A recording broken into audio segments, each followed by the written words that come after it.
नमस्कार, म सुमन मिश्र। निकै समयको अन्तरालमा आज यो युट्युब भिडियोमा आएको छु। हुन त यो युट्युब च्यानल निकै अगाडि मैले सुरु गरेको थिएँ, तर बिचमा ग्याप भएर साह्रै युट्युब च्यानल पनि ग्रो भएको छैन। अन्त त्यतिकै बेसी भिडियोहरू पनि छैन र फेरि एउटा इच्छा लाग्यो केही कुरा युट्युबको माध्यमबाट सेयर गरौँ भनेर आज फेरि युट्युबमा आएको छु। एउटा केही चिज सेयर गर्दैछु। मन पऱ्यो भने तपाईँहरूले सेयर गरिदिनुहोस्, लाइक गरिदिनुहोस्, सब्सक्राइब गरिदिनुहोस्, ताकि यो भिडियो च्यानल ग्रो भएर जाओस्। यसमा सार शब्द पाउनुभयो भने तपाईँहरूले राख्नुहोला, ग्रहण गर्नुहोला। यदि असार शब्द पाउनुभयो भने छोडिदिनु होला। संसार विचारले होइन, कर्मले मात्र बदलिन्छ।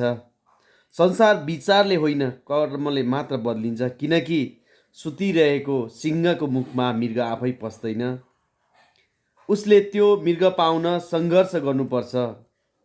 संसार विचारले होइन, कर्मले मात्र बदलिन्छ। किनकि सुतिरहेको सिंहको मुखमा मृग आफै पस्दैन। उसले त्यो मृग पाउन सङ्घर्ष गर्नुपर्छ। त्यसरी नै अज्ञान अशिक्षा रूपी अन्धकार हजुरहरूको निम्ति ज्ञान क्वालिटी एजुकेसन सर्वोत्तम शिक्षा दिनुको निम्ति बत्ती टुकी बाल्नु नै पर्छ। त्यसरी नै अज्ञान अशिक्षा रूपी अन्धकार हटाउनुको निमित्त ज्ञान एउटा क्वालिटी एजुकेसन सर्वोत्तम शिक्षा दिनुको लागि निम्ति बत्ती या टुकी बाल्नु नै पर्छ। टुकी अहिलेको नानीहरूले नबुझ्न सक्छन् होला। टुकी पहिला जब मट्टी तेलले हामी घरमा उज्यालोको लागि एउटा मट्टी तेलको एउटा डब्बा जहाँ माथि बल्थ्यो, माथि त्यहाँ मुनि चाहिँ तेल हालिन्थ्यो, त्यसलाई टुकी भनिन्थ्यो। आजको शिक्षाले गन्तव्यविहीन रुखबाट झरेका पात जस्तो उडेर मात्र होइन, आजको शिक्षाले गन्तव्यविहीन रुखबाट झरेका पातहरू जस्तो उडेर मात्र होइन। बुझ्न प्रयास गर्नुहोला। जस्तो रुखबाट पात झर्छ है, त्यसमा नि उडान छ, त्यो पनि उडिरहेको छ, तर त्यसको गन्तव्य छैन, लक्ष्य छैन। त्यो हावामा उड्दै उड्दै कोही कुनै रुखमा गएर अल्झिन्छ, कोही कुनै झारपातमा गएर अल्झिन्छ, कोही काहीँ माटोमा, कोही नाली खोल्साहरूमा अल्झिन्छ। त्यसको कुनै गन्तव्य छैन। र त्यस्तो शिक्षा त्यो टाइपले लिनु भएन। हाम्रो एउटा लक्ष्य निर्धारित हुनुपर्छ कि हामी के गर्न चाहन्छौँ, भविष्यमा के गर्न चाहन्छौँ, त्योपट्टि हामीले जानु जरुरी हुन्छ। त्यसैले स्पष्ट लक्ष्यलाई अँगाल्दै सफलताको शिखर पुग्नु सक्नुपर्छ। त्यसैले हामी हाम्रो लक्ष्य स्पष्ट हुनुपर्छ, एम्बिसन स्पष्ट हुनुपर्छ। हामी त्यो मुकाममा, त्यो लक्ष्यमा पुग्न सक्नुपर्छ। किनकि उद्देश्य बिनाको हिँडाइ, किनभने जब हामी लक्ष्य बिना हिँड्दछौँ भने धमिलो पानीमा माछा हेर्नु जस्तो हुन्छ। हामी हेरि त रहेको छौँ, तर माछा देख्न सक्दैनौँ। त्यहाँ माछा पनि छ, हामी पनि हेरिरहेको छौँ, तर त्यो धमिलोपनले गर्दाखेरि हामीले त्यो माछालाई देख्न सक्दैनौँ। त्यस कारणले हामीले त्यो धमिलोपनलाई हटाउनु पर्दछ। त्यो धमिलोपन हटाउनु मिन्स एउटा सङ्कल्प हो, एउटा लक्ष्य हो, एउटा लक्ष्य निर्धारित गर्नु हो। अन्धकार आकाशमा गुड्डी काइट उडाउनु जस्तै हो। एउटा अन्धकार आकाशमा हामीले गुड्डी उडायौँ भने, गुड्डी उडिरहेको छ, हाम्रो हातमा डोरी पनि छ, तर त्यो अन्धकार एउटा अँध्यारोले गर्दाखेरि हामी त्यो गुड्डी कहाँ उड्दैछ, त्यसलाई कहाँ पुर्याउनु पर्ने हामीले त्यो देख्न सक्दैनौँ। र त्यो अनुसारले हामीले त्यसलाई ड्राइभ गर्न सक्दैनौँ, त्यसलाई हामीले एउटा उडाउन सक्दैनौँ। त्यस कारणले हाम्रो त्यो अन्धकार रूपी चिजलाई हटाएर हामीले क्लियर एउटा एम्बिसन, क्लियर लक्ष्य राख्नु सक्नुपर्छ। जुन कुरा यसैले विद्यार्थी नानीहरूले स्टेप बाई स्टेप गोल्स हुनुपर्छ। यदि उनीहरूको लक्ष्य आकाश पुग्नु हो भने उनीहरूलाई एजुकेसनले तपाएर भेपर स्टिम बनाउन सक्नुपर्छ, र मात्र उनीहरू बादलमा उडेर बादल भएर आकाशमा उडेर आकाशको त्यो उचाइमा जान सक्छन्। यदि त्यो नानीहरूको लक्ष्य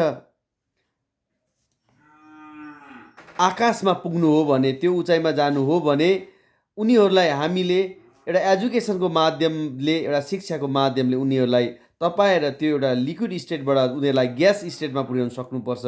जुन ग्यास जब हुन्छ, जब भेपर, जब स्टिम हुनसक्छ, तब मात्र त्यो हावामा उडेर त्यो उचाइमा पुग्न सक्छ। अनि त्यो हामीले बनाउन सक्नुपर्छ। यदि कुनै विद्यार्थीको लक्ष्य यदि सागर पुग्नु हो भने, यदि कुनै विद्यार्थीको लक्ष्य यदि सागर पुग्नु हो भने उनीहरू बादल बनेर बसेर उनीहरू सागर पुग्न सक्दैनन्। त्यो एजुकेसनको माध्यमले, त्यो शिक्षाको माध्यमले उनीहरूलाई ठन्डा गरेर त्यो बादललाई हामीले कन्डेन्स गरेर त्यो पानीमा बदलिनुपर्छ। जब पानीमा त्यो चिसो ठन्डाले गर्दा त्यो बादललाई पानीमा बदलिन्छ, तब त्यो एउटा पानीको थोपा थोपा भएर जमिनमा झर्दछ। जब झर्छ त्यो भेला भएर एउटा खोल्सा, नदी, खोलाको माध्यम हुँदै हुँदै गएर त्यो सागरमा एक दिन पुग्न सक्छ। त्यस कारणले हाम्रो एजुकेसन, हाम्रो शिक्षा त्यो हुनु पर्यो कि हामीले त्यसलाई परिणत गर्न सक्नु पर्यो। एउटा ग्यास स्टेटबाट लिक्विडमा ल्याउन सक्नु पर्यो भने, एउटा लिक्विडलाई ग्यास स्टेटमा लान सक्नु पर्यो भने, एउटा सोलिड स्टेटलाई हामीले लिक्विडमा ल्याउन सक्छौँ। त्यसरी त्यो बदलाव ल्याउन सक्नुपर्छ हाम्रो एजुकेसनको माध्यमले, र मात्रै हामीले त्यो एजुकेसनलाई सही ढङ्गमा हामी त्यो जुन जसको जे एम्बिसन छ, लक्ष्य छ, त्यो हामीले उहाँलाई दिन सक्छौँ। यसरी नै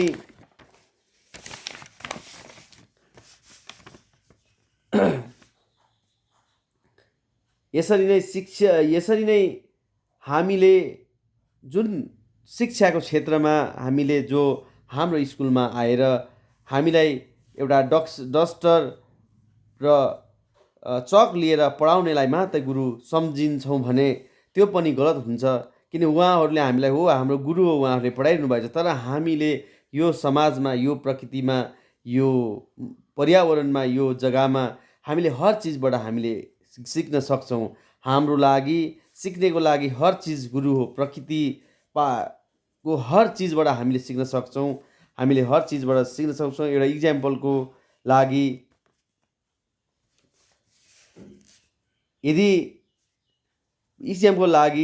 हामी नियमित हिसाबले चल्नुपर्छ। हामीले जे एउटा लक्ष्य लिएर अगाडि बढ्दैछौँ, हामी डेली हिसाबमा त्यो लक्ष्यको लागि पुग्नको लागि अलिअलि गर्दै अगाडि बढ्नु सक्नुपर्छ। निरन्तर गतिमा हामी चल्नुपर्छ भन्ने हामी नदीबाट सिक्छौँ भने, नियमित हिसाबले बहनुपर्छ, हामी सधैँ अगाडि बढिबस्नुपर्छ भन्ने एउटा हावाबाट हामी सिक्न सक्छौँ। यदि हामीले हावाले यदि नियमित मात्रामा, नियमित हिसाबले हावा बहन छोड्नु भने हामी आज जीवित हुन सक्दैनौँ। किनभने जब हावा बहिरहेको छ र नै यो पर्यावरण चलिरहेछ, हामीले श्वास लिइरहेका छौँ। यसरी नै जब हामी बग्दा मात्रै पवित्र हुन्छौँ भन्ने हामी एउटा नदीबाट सिक्छौँ। किन नदी बहँदैछ र त्यो पानी स्वच्छ छ, पवित्र छ। यदि त्यो पानी जमिनु हो भने त्यसबाट दुर्गन्ध आउन सक्छ, त्यसलाई पवित्र हुँदैन। त्यसरी नै हामी जब हिँड्छौँ, जब बोल्छौँ, जब एक अर्कासँग सम्पर्क गर्छौँ र मात्र हामी त्यो गन्तव्यमा, त्यो लक्ष्यको गन्तव्यमा पुग्न सक्छौँ भने हामी यसबाट हामी सिक्न सक्छौँ। भने यसरी नै काँटाले जति खने पनि त्यो माटोले हामीलाई अन्न दिन्छ। त्यसरी नै हामीले एउटा गुणी व्यक्तिले, त्यो गुणी व्यक्तिलाई अरूले जति नै घोचे पनि, जति नै चिथोरे पनि, जति नै परेशान गरे पनि, एउटा गुणी व्यक्तिले आफ्नो स्वभाव कहिले चेन्ज गर्दैन। ऊ हमेसा गुणी नै बस्छ। उसले हमेसा अरूको लागि नै सोच्छ, जनकल्याणको लागि, समाज सेवाको लागि नै उसले सोचेको हुन्छ। परोपकारको लागि उसले सोचेको हुन्छ। जसरी धरती माताले हामी उसलाई जति नै काँटाले खने पनि, कोदालाले कोट्याए पनि, झम्पलले हाने पनि, जति खने पनि, जति खाल्डो बनाए पनि, तर लास्टमा त्यही अन्न धरती माताले नै अन्न उब्जाएर, अन्न दिएर हाम्रो अन्न पाउँछौँ, हामीले हाम्रो जिन्दगी चल्छ। त्यसरी नै एउटा गुणी व्यक्तिले हमेसा आफ्नो गुण नै दिन्छ। जति नै उसलाई चिथोरे पनि, जति नै उसलाई परेशान गरे पनि उसले आफ्नो स्वभावलाई छोड्दैन भन्ने एउटा धरती माताबाट हामी सिक्न सक्छौँ। भने यसरी नै हामी एकै रात रातलाई भुले पनि, एकै रातलाई फुले पनि, एउटा पारिजात वृक्षले खालि एकै रात उसले फुल दिए पनि उसले भोलि आँगनभरि उसको सुगन्ध छर्छ। आँगनभरि त्यो फुल झरेर पनि उसको सुगन्ध छर्छ। तपाईँहरूको घरमा पनि यदि पारिजातको फुल छ भने तपाईँहरूले नोटिस गर्नुभएको होला, विचार गर्नुभएको होला। त्यो पारिजातको जुन फुल छ त्यो एक दिनको लागि फुल्छ। हुन त त्यो एउटा सिजनमा निकै लामो टाइमसम्म पारिजात फुलेको देखिन्छ, तर जुन एक्चुअली एउटा इन्डिभिजुअल एक एकवटा फुल छ त्यो चाहिँ एक रात फुल्छ पेन झरिहाल्छ। तर त्यो झरेरै पनि यति मिठो सुगन्ध एकदम वरिपरि आफ्नो वरिपरि त्यो सुगन्ध छर्छ। एकै रातलाई ऊ फुले पनि सुगन्ध छर्छ। त्यसरी एउटा गुणी व्यक्ति समाजमा चाहे 2 दिन बाँचे पनि, एकै दिन बाँचे पनि उसले एउटा आफ्नो केही डोब छोड्छ, केही आफ्नो परोपकार, केही आफ्नो समाज सेवा गरेर मात्र ऊ रहन्छ। मोमबत्ती आफै पिग्लिएर पनि हमेसा सौन्दर्य छर्दछ। यसरी नै एउटा ज्ञानी, एउटा प्रतिभावान व्यक्ति हमेसा एउटा सौन्दर्य छर्दछ। यसरी नै हामी यो हाम्रो सृष्टि, हाम्रो पर्यावरण, हाम्रो प्रकृतिबाट हामी यसरी हरेक कुरा सिक्न सक्छौँ। र तपाईँहरूलाई यो कुरा कस्तो लाग्यो फेरि अर्को भिडियोमा फेरि भेटौँला। आज तपाईँहरूको अगाडिबाट म 2 शब्द मेरो यही राख्न चाहन्छु। तपाईँहरू अगाडिबाट म ओझल हुन चाहन्छु। नमस्कार। तपाईँहरूले यो युट्युबलाई माया गरेर, यो च्यानललाई माया गरेर सब्सक्राइब गरिदिनुहुन्छ र कमेन्ट गरिदिनुहुन्छ भन्ने र लाइक गरिदिनुहुन्छ भन्ने नम्र निवेदन गर्दै म तपाईँहरूबाट ओझल हुँदैछु। धन्यवाद।